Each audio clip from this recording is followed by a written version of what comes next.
कोई मामूल नहीं, सिर्फ अल्लाह है, सिर्फ और सिर्फ अल्लाह इबादत लायक, ला इलाहा कहीं और कोई नहीं।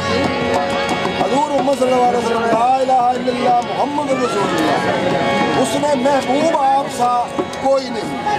अल्लाह तो सुबह इबादत के लायक कोई नहीं थे, मशहूर तो इलावा हज़ूर मुहम्मद सल्लल्लाहु अलैहि वसल्लम के अलावा कोई नहीं। तो नक्शा मेरे नबी दा, अल्लाह दा मशहूर, अल्लाह के माशूक का नक्शा मेरा मुर्शिद, समझ नहीं आ रही।